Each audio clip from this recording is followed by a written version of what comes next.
Hello guys, welcome back to Car Obsession and welcome to another walk around. This time you join me with the Abarth 595C Turismo. So as always, I'll take you around the car and give you my initial thoughts. So here we go. The Abarth 595C Turismo, looking very nice in this podium blue paintwork, which is an optional extra, but I think it's £500 well spent if you ask me, because it is very nice. Now, some of you may look at this car and think, well, it's just a Fiat 500. And yes, to a degree, it is built on the same platform as a Fiat 500, but this is an Abarth. So you get a pumped up body kit, big alloys, and if I take you to the back,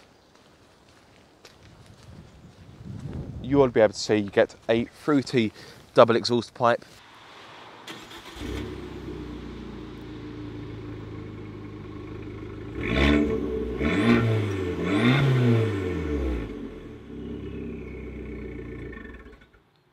And you also get a bit of a spoiler on the soft top. So as this is a 595C, you get a soft top because this is a cabriolet. And some of you may think it's a little bit girly, but yeah, horses for courses. But I think it's a good looking car. As I mentioned, this podium blue paintwork is really nice. And I like the stubbiness of this car. I like its kind of stance. Yes, you know, I think it's got a mean kind of look to it, and some of you may think I'm mad because, like I said a few moments ago, oh, well, it's just a Fiat 500, but I think it's quite a mean looking car considering its size.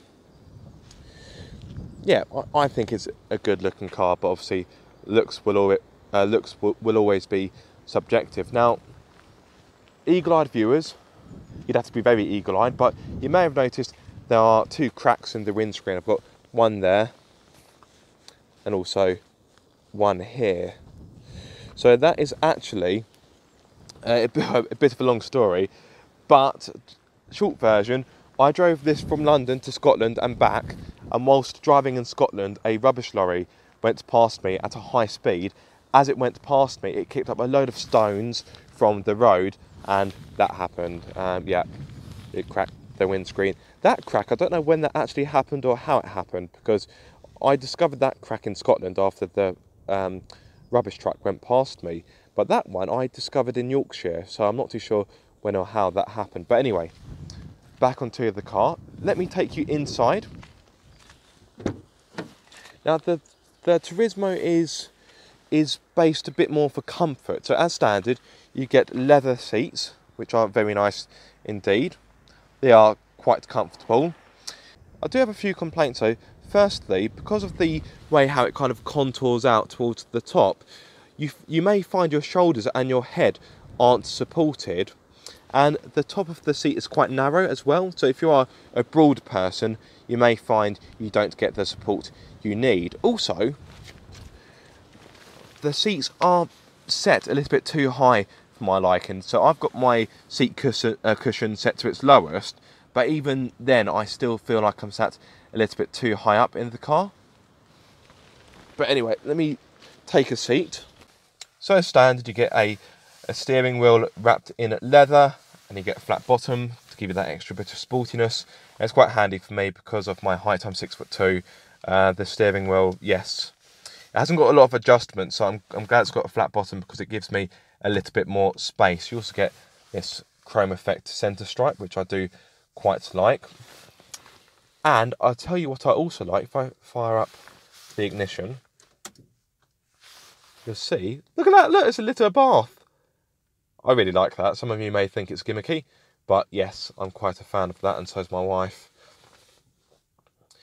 Now, as standard, you get a 5-inch Uconnect system in the Abarth 595C Turismo, but as an optional extra, I've got a 7-inch system. And I've also got Android Auto and Apple CarPlay. The Android Auto and Apple CarPlay, that is a £150 option, and to have the biggest touchscreen with the navigation, that is £700, I believe. I've got the notes in my pocket. Apologies for the rustling. I'm pretty sure it's £700, but I just want to make sure I'm giving you guys the correct information. Sorry, £750. Yeah, I had a feeling I was wrong. So yes, if you want the bigger touchscreen with the navigation, that will cost you £750. The system itself, the display is nice enough. I quite like the design, but it's quite laggy.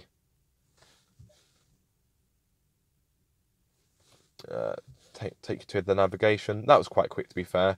But let's set a destination.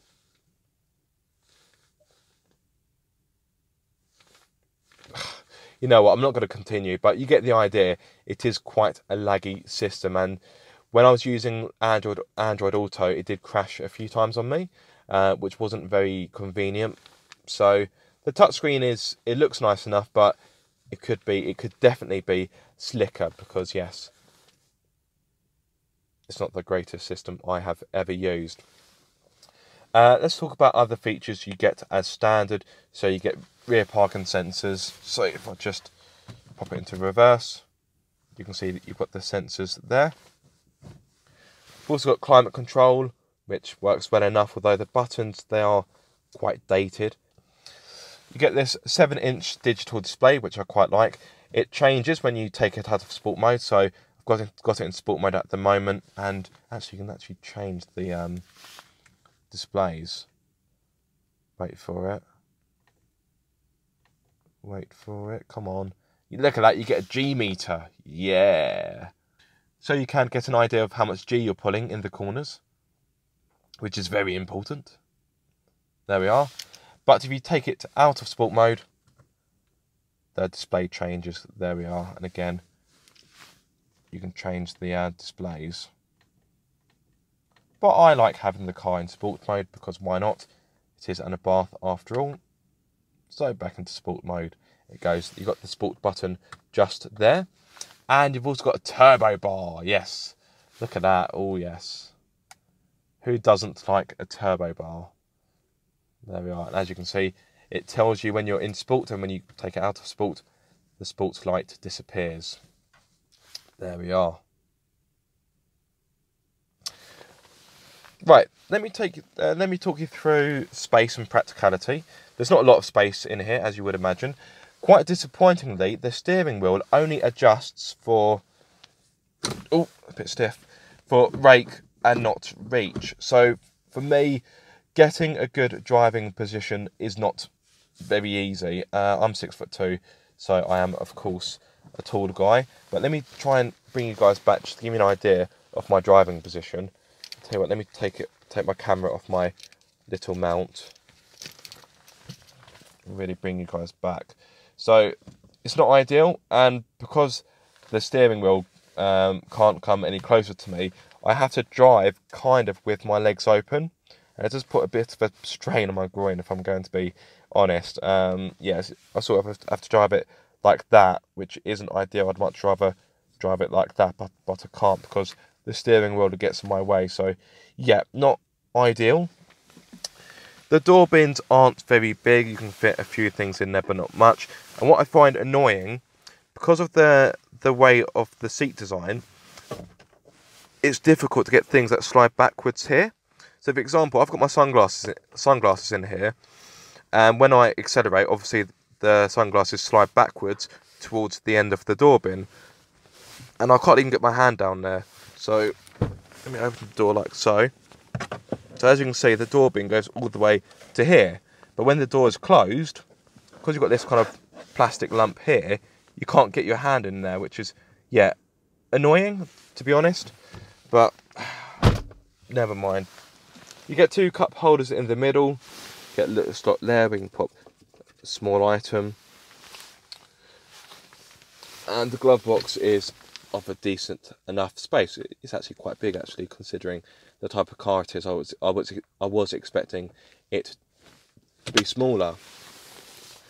I like the way how the gear lever is set quite high up in the car, but when you've got it in first, third or fifth, so let me put it into third, it does kind of obstruct getting to some of the climate control buttons, which is, yeah, quite annoying, to be honest. You also get two cup holders in the rear. There we are. And of course you can put the roof down. Just slides back and you are exposed to the elements. Very nice indeed. Does take a bit of time to get. Oh, and bear with me. What's it doing? There we go. Sorry, it wouldn't go down for some reason. And there we are. We are exposed to the winter sunlight. The only downside is it does hinder your rear visibility. So, to be honest, I think you're probably better off having the roof like this.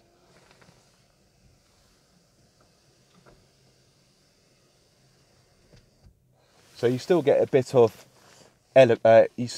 exposure to the elements, but you can still see out the rear window. So yeah, I think that's actually a better way of doing it. Right, let's bring it all the way back. Or you could just have it like that, where you just have it open a little bit like a sunroof.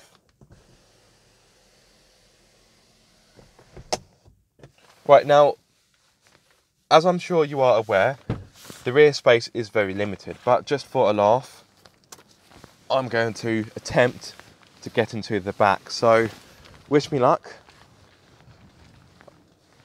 Oh, I feel like I should stretch for this. Right. Bring the seat forward like so. Oh, apologies for any rustling for my coat. Right.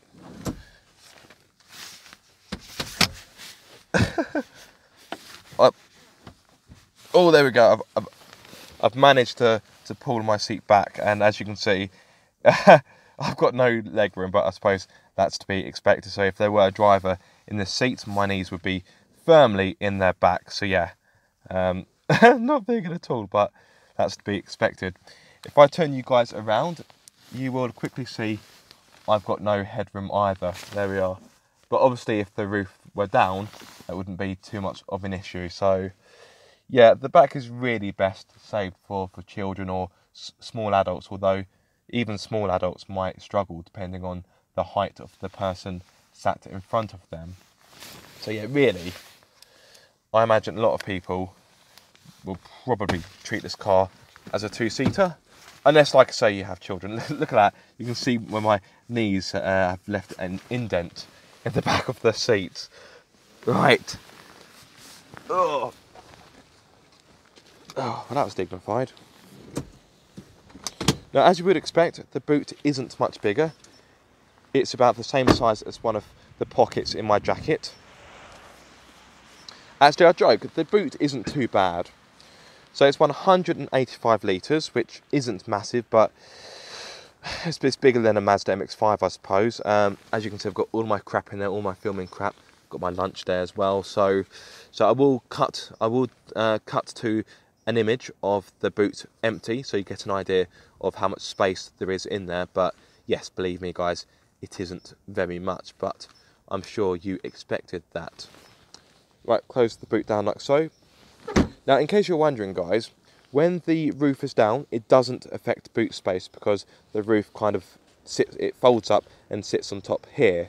So don't think that if you have the roof down, you'll lose boot space, because you won't. So I suppose that's one positive. Right, let's finish off by showing you the engine.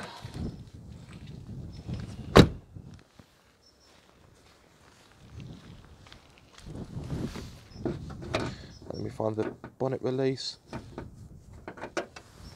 There we are.